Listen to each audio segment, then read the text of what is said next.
So, what am I eating? Well, before you get too concerned, let's talk about it. Over the last few years, I found that sorghum can grow very well and very easily in the garden, growing very tall, producing copious amounts of seed heads. And the question now is, what can I do with it? What kind of food can I make out of it? What can I use it for? It's great that it actually grows in the garden and it grows very well at that, but what do I do with it?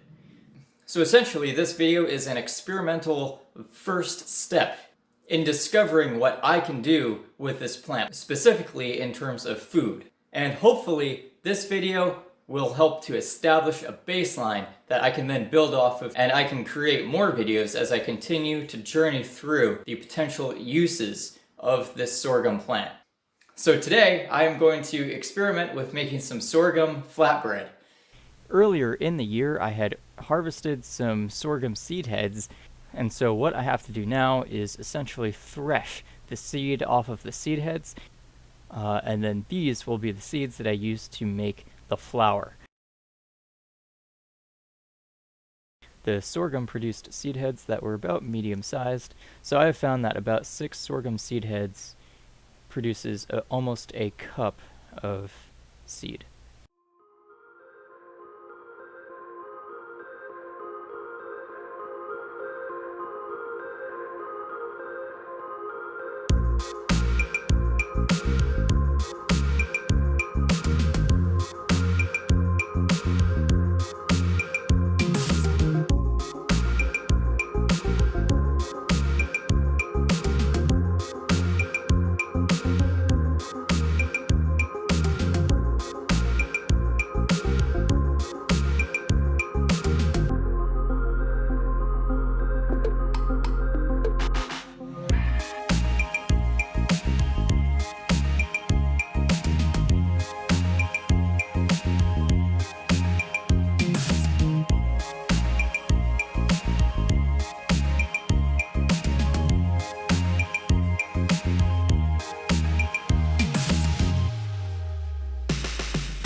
And so now I am just manually loosening up any extra material or stems before I winnow.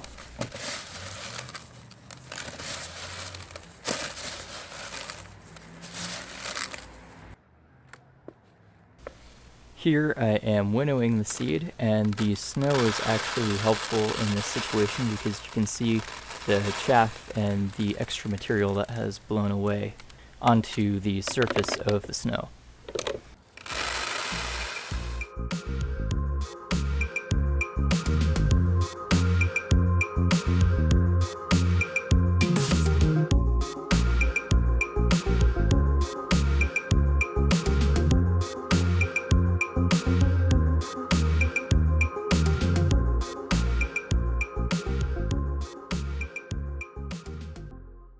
Okay, so now that I have threshed this sorghum seed and I've winnowed it, I could have winnowed it a little bit more if I wanted to be precise, but I was able to get the vast majority of the chaff out, and I'm pretty happy with this. So now I'm going to turn this into flour.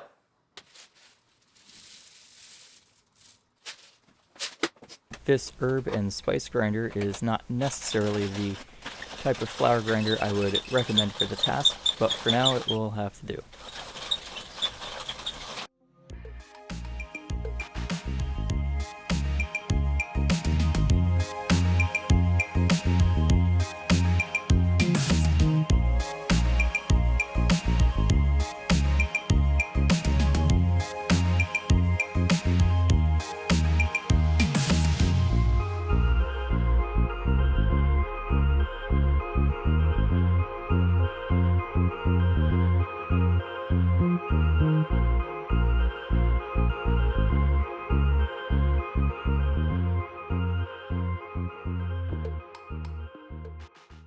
So here is the sorghum seed.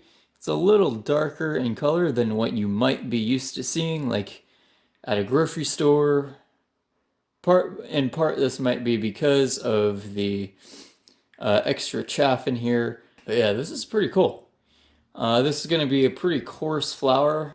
Of course, this bread recipe that I'm making, it's not going to be, it's not going to rise. I'm not really expecting it to rise, and that's not really what I'm going for anyway. This is going to be more of a flatbread, pancake kind of thing anyway, so this should be good. So yeah, this has a nice dark brown, pinkish color to it. Got some chaff in here. It doesn't get too much more whole grain than this.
Okay, so now I have scooped out about half of the dough mixture that was sitting in the bowl, and now I am simmering it in a pan with a little bit of coconut oil. The dough mixture was able to hold together moderately well throughout the cooking process.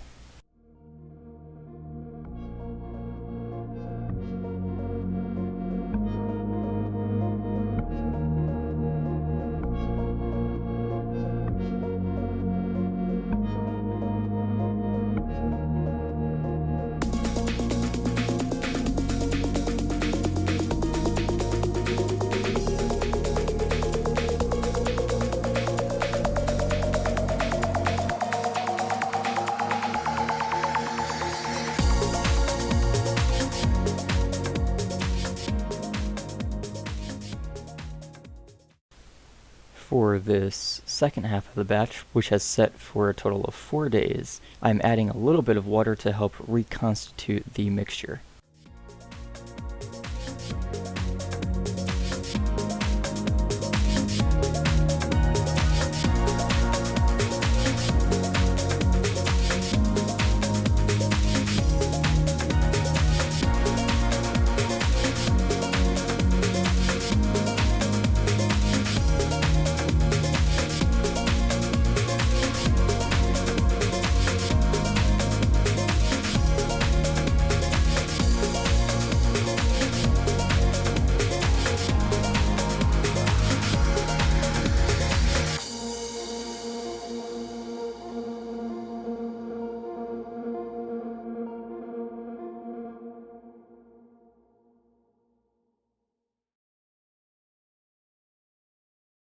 So now, before wrapping up this video, I want to debrief some of my experimentation and my observations and kind of what I've learned from making this recipe.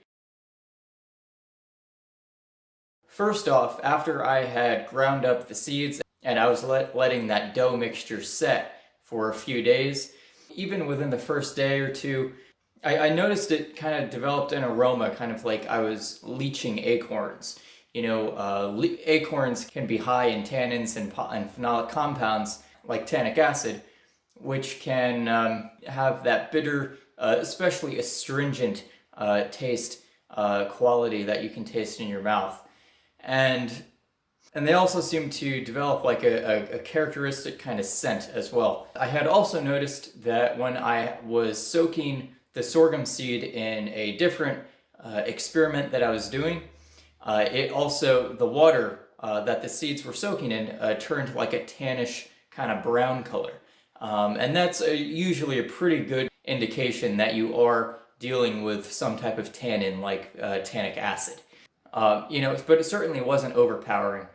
Now, I may do an experiment in the future where I do soak the sorghum seeds before I grind them up, and that might help to get rid of some of the tannic acid or phenolic compounds that may appear. The only thing is, when you are soaking sorghum seeds, you do have to be, according to what I've read, it's good to be careful with that because they can produce hydrogen cyanide-like compounds when they begin to sprout. So you'd have to take some precautions with how long you're soaking them, things like that. I was also doing some additional research while I was creating that recipe. Apparently, sorghum seeds can also contain a compound called phytic acid.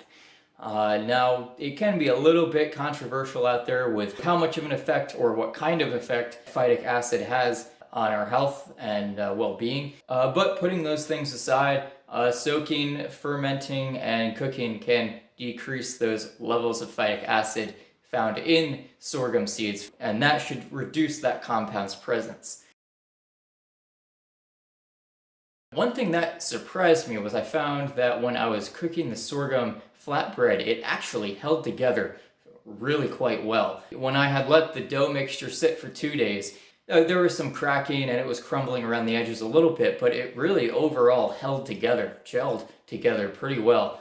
And I was really impressed because there's no gluten in there. I wasn't using any wheat flour. The only grain I was using was sorghum. And especially after letting that second half of the dough mixture sit after about 4 days, the cohesiveness of the dough was even more pronounced. And the texture, when I went to taste that bread, it wasn't quite as coarse. It was a little softer as well. Of course, you don't want to let it sit too long and to a point where it gets mold on top or anything like that.